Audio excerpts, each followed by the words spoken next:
Hi, and thanks for joining me. In this review, we're going to talk about Furby from Hasbro. If you don't know what a Furby is, this is a picture of one. I'm not going to pick up the toy right away because once a Furby wakes up, it is a chatterbox. It goes on and on and on in its own language, Furbish. There's probably a reason why they give you this nice box. Once your Furby becomes so talkative and you've had enough, you can put the Furby back in the box, wait for it to fall asleep, and then you'll have peace and quiet again. In our home, we actually have two Furbies.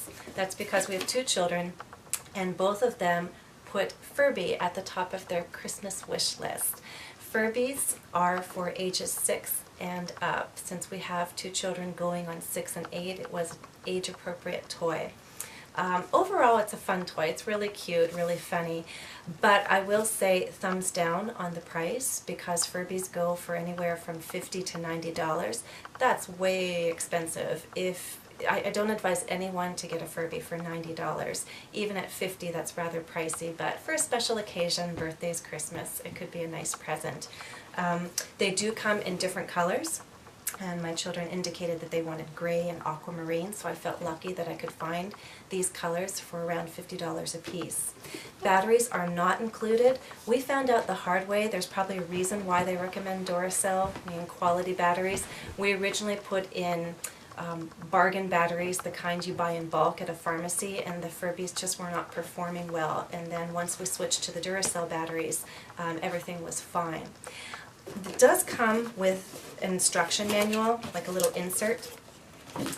Somewhat helpful, somewhat not helpful. Your Furbies do speak Furbish, which is part of the humor and the fun, but it also can be really annoying.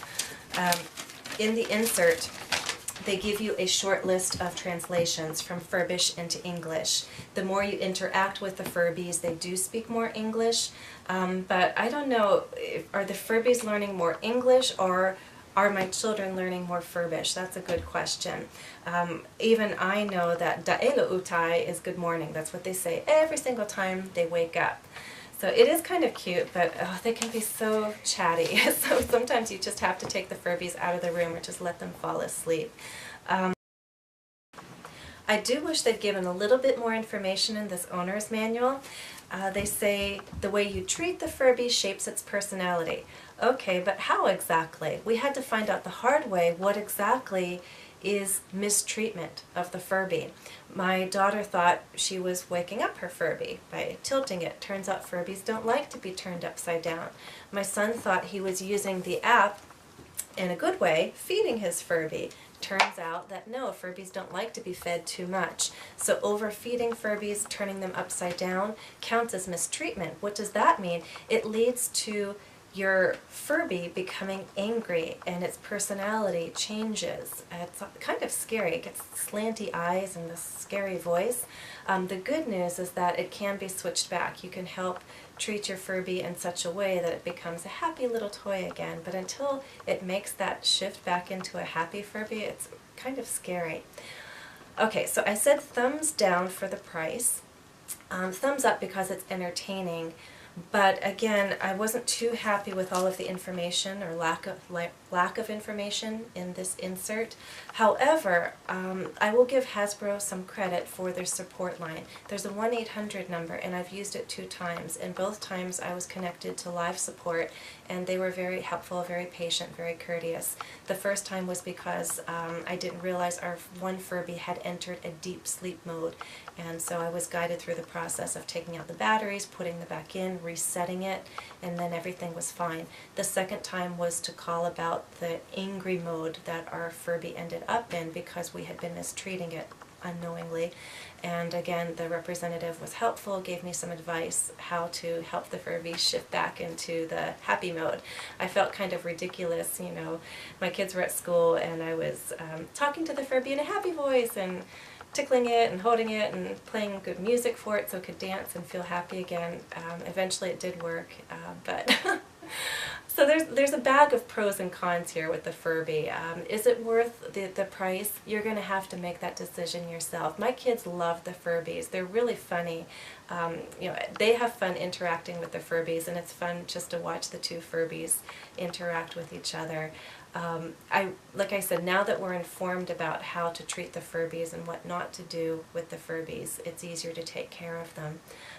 My one comment is that, you know, Furbish is all fun and entertaining, but I think there's a missed opportunity here. I wish that this was an educational toy. I wish they made a line of Furbies speaking different foreign languages. You know, the Spanish-speaking Furby, the Russian-speaking Furby. Imagine the possibilities. What language would you like your children exposed to? At this point, as I said, I feel like the kids are picking up more Furbish than the Furbies are picking up English. And imagine in place of Furbish, if it was Spanish or Russian, what a happy parent I'd be. So although it's a funny toy, I wish it could be a funny educational toy. But that's just my particular regret. But in any case, what can I say? My kids are happy with the Furby, and they would not be happy with me if I did not put my thumb up for the Furby.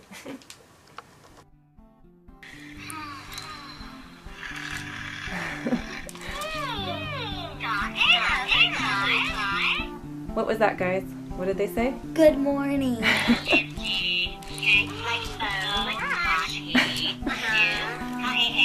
Do they like to talk to each other? Yeah. He said orangey. Yeah.